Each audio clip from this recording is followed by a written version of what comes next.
Bank কর্তৃপক্ষদেরকে আমি সব বান্ধব অনুরোধ করব, যখন আপনি কোন একটা ব্যাংকে অ্যাকাউন্ট খুলতে যাবে গ্রাহক, KYC দিয়ে এটা পুঙ্খানুপুঙ্খ রূপে আপনার বিশ্লেষণ করতে হবে।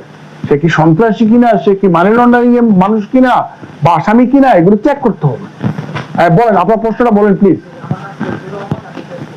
জি বলেন প্লিজ। এটা হ্যাঁ হ্যাঁ আমি বুঝতে পেরেছি, আমি আপনার প্রশ্নটা বুঝতে পেরেছি।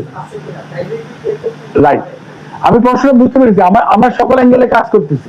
এই যে পকেট রাউটার, আপনারা জানেন কি, আমরা ফোনে সিম ব্যবহার করি, তারপর অথবা বাসায় থাকলে ওয়াইফাই ব্যবহার করি। তো এই সিম যদি থাকে তখন আমরা একটা ট্র্যাক করতে পারি তারে। তারপর বাসায় যদি ওয়াইফাই থাকে, একটা প্রোভাইডার আছে, সেভাবে আমরা ট্র্যাক করতে পারি। পকেট রাউটার ব্যবহার করার কারণটাই হচ্ছে আমরা যেন তাকে ট্র্যাক না করতে পারি। ঠিক আছে, আমরা তার অবস্থানটা যেন আমরা ফিক্স করতে না পারি। এই পকেট রাউটার এই আমদানির ক্ষেত্রে এবং ব্যবসা বাণিজ্য কারা করতেছে এবং কারা কিনবে সেই ব্যাপারে একটা রেগুলেশন রাখার জন্য আমরা সংশ্লিষ্ট কর্তৃপক্ষকে অনুরোধ করব, নাম্বার 1। নাম্বার 2 হচ্ছে এই যে পকেট রাউটার ব্যবহার করে যে তারা ছিনতাই বা এই ক্রিমিনাল অ্যাক্টিভিটিগুলি করতেছে, এইগুলি আমরা পর্যবেক্ষণ করতেছি। আর পকেট রাউটার দিয়ে যে সে ক্রাইম করে যাবে, আমরা যে ধরতে পারবো তাই না, কিন্তু we have the technology. Please, যে আপনার সাথে প্রায় সময় হয় বুঝছি। হ্যাঁ,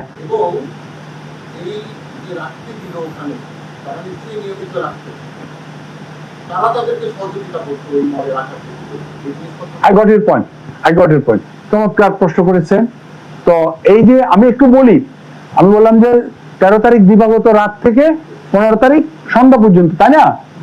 এটা একটা কন্টিনিউয়াস প্রসেস। আমরা তৈয়বকে গ্রেপ্তার করার পর থেকে ডাকাতির প্রস্তুতি মামলার আসামি হিসেবে তাকে গ্রেপ্তার করার পর থেকে এই যে 1.5 দিন ধরে আমার টোটাল টিমটা মুভ করেছে, সে কিন্তু বৈধভাবে আইনগতভাবে মুভ করেছে।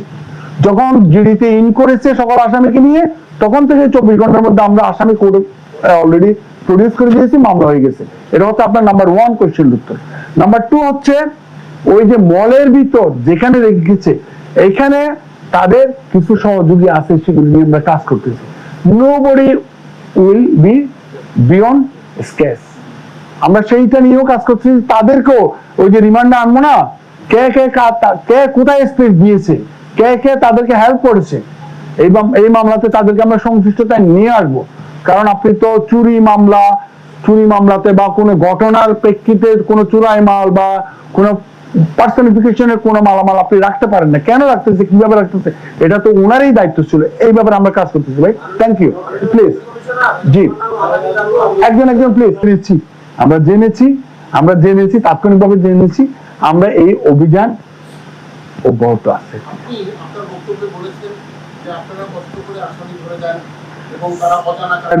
রূপম দাদা, থ্যাংক ইউ। আপনি একদম চমৎকার করে পয়েন্ট করতেছেন। উনার বক্তব্যটা সঠিক। কারণ কি, ফরওয়ার্ডিং এর দুর্বলতা যদি থেকে থাকে, সেইগুলি আমরা বিচার বিশ্লেষণ করতেছি। যেমন দাদা শুনি, এই যে বিভিন্ন ক্ষেত্রে আসামি যে জামিন দিয়ে দিচ্ছে না, এইগুলি নিয়েও আমরা কাজ করতেছি দাদা, বুঝছেন? এইগুলি নিয়েও আমরা কাজ করতেছি। আমাদের ফরওয়ার্ডিং এর দুর্বলতা আছে কিনা, চার্জশিটের দুর্বলতা আছে কিনা, বা এভিডেন্সের দুর্বলতা আছে কিনা, এইগুলো নিয়ে আমরা কন্টিনিউয়াস কাজ করে যাচ্ছি। এই যে এইটা মানে এই নয় যে শুধু ওনাদের দুর্বলতাতে আসামি জামিন পেয়ে যাচ্ছে, সবার দুর্বলতাতেই জামিন পেয়ে যাচ্ছে।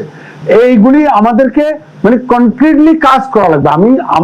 আমার বক্তব্যটা হচ্ছে সেটা। থ্যাংক ইউ দাদা।